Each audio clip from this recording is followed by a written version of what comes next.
সম্মানিত দর্শক, আসসালামু আলাইকুম। বাংলার তথ্য নির্ভর সর্বশেষ খবরাখবরে যুক্ত হওয়ার জন্য আপনাকে অসংখ্য ধন্যবাদ। জানিয়ে দিচ্ছি আমাদের হাতে থাকা সর্বশেষ আপডেট। বাংলাদেশ চীন সমরাষ্ট্র মহড়ায় কাঁপছে ভারত।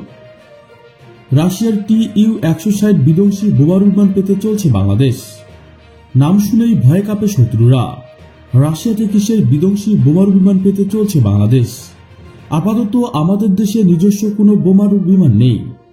মূলত এই বিমানগুলো বহুদূর পাড়ি দিয়ে শত্রুপক্ষের এলাকায় বড় বোমা ফেলে ফিরে আসতে পারে। পাশাপাশি এগুলো হাইপারসনিক, ক্রুজ এবং সুপারসনিক পরমাণু বোমা ক্ষেপণাস্ত্র উৎক্ষেপণের জন্য ব্যবহার করা যেতে পারে। এমত অবস্থায় মনে করা হচ্ছে যে এবার বাংলাদেশ রাশিয়ার কাছ থেকে বোমারু বিমান আমদানি করতে পারে। এমনকি রাশিয়ার সঙ্গে A-400 বিমান প্রতিরক্ষা ব্যবস্থা চুক্তি সফল হওয়ার পর এই চুক্তিটি সম্পূর্ণ হতে পারে। সম্প্রতি চাণক্য ফাউন্ডেশন আয়োজিত চাণক্য ডায়লগ প্রোগ্রামে প্রাক্তন এয়ার চিফ মার্শাল এ প্রসঙ্গে ইঙ্গিত করেন। পরবর্তীকালে আরও কিছু প্রতিরক্ষা বিশ্লেষক এই প্রসঙ্গে টুইট করেছেন। T-160 বোমারু বিমানটি হোয়াইট সোয়ান নামে পরিচিত, যদিও ন্যাটোর এই রিপোর্টিংয়ের নাম ব্ল্যাক জ্যাক। এটি একটি supersonic variable sweep wing heavy স্টোরনেস বোমারু বিমান। T-160 ব্ল্যাক জেট বোমারু বিমানের 9টি পরীক্ষামূলক বিমান প্রতিরক্ষা ব্যবস্থা আছে। এরপর আরও 27টি ইউনিট করা হয়। 2016 সাল থেকে রাশিয়ার বিমান বাহিনীর লং রেঞ্জ এভিয়েশন শাখায় মোট 16টি বিমান উপস্থিত রয়েছে। এমত অবস্থায় রাশিয়া তার সেনাবাহিনীতে আরও 50টি নতুন T-160M বোমারু বিমান যুক্ত করার পরিকল্পনা করছে। জানা গিয়েছে এই বিমানটিকে পরিচালনা করতে মোট 4 জনের প্রয়োজন হয়। এতে একজন পাইলট, একজন সহ পাইলট, একজন বোম রাডার এবং একজন প্রতিরক্ষামূলক সিস্টেম অফিসার থাকে। এই বিমানটি 177.6 ফুট লম্বা। পাশাপাশি এর ডানার বিস্তার 182.9 ফুট। এছাড়াও এটির উচ্চতা হল 73 ফুট। T-160 ব্ল্যাক জেট বোমারু বিমান প্রতি ঘন্টায় সর্বোচ্চ 2220 কিলোমিটার গতিতে 40,026 ফুট উচ্চতায় উঠতে পারে। তবে সাধারণত এটি ঘন্টায় 960 কিলোমিটার বেগে ওড়ে। সর্বোপরি এটি একেবারেই 12,300 কিলোমিটার পর্যন্ত উঠতে সক্ষম। জানিয়ে রাখি যে যুদ্ধের সময়ের কম্ব্যাট রেঞ্জ হয় 2000 কিলোমিটার, যা সাবসনিক গতিতে 7,300 কিলোমিটার পর্যন্ত বাড়ানো যাবে। পাশাপাশি এটি সর্বোচ্চ 52,000 ফুট উচ্চতায় উড়ে যেতে পারে।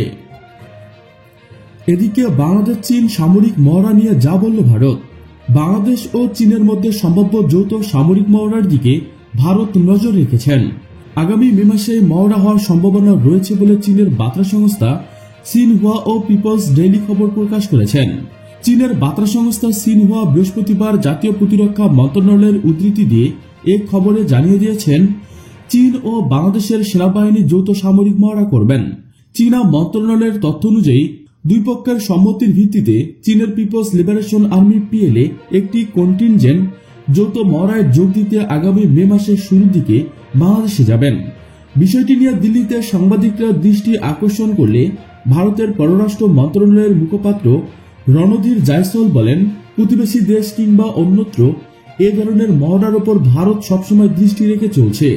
বৃহস্পতিবার পররাষ্ট্র মন্ত্রণালয়ের সাপ্তাহিক ব্রিফিংয়ে সম্ভাব্য মহড়ার খবর নিয়ে মুখপাত্রকে প্রশ্ন করে তিনি বলেন, এ সংক্রান্ত বিষয়ে আমরা বহুবার আমাদের কথা জানিয়েছি।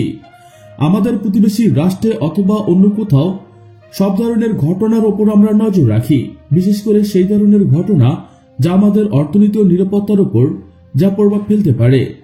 সেই সব বিষয়ে আমরা প্রয়োজনীয় পদক্ষেপ গ্রহণ করে থাকি। সিনহুয়া ও পিপলস ডেইলি খবরে বলা হয়েছে, দুই দেশের সহযোগিতার ক্ষেত্র বিস্তার ও ব্যবহারিক আদান প্রদান বাড়াতে চীন ও বাংলাদেশের সেনাবাহিনী মে মাসে যৌথ সামরিক প্রশিক্ষণের আয়োজন করেছেন। সেজন্য PLA-র একটি দল প্রশিক্ষণের জন্য বাংলাদেশে পাঠাবে। গণমাধ্যমে আরও বলা হয়, সন্ত্রাসবাদের মোকাবিলা, শান্তি স্থাপনের প্রেক্ষাপটে জাতিসংঘের যে ব্যবস্থা রয়েছে তার ভিত্তিতেই প্রশিক্ষণ শিবির অনুষ্ঠিত হবে।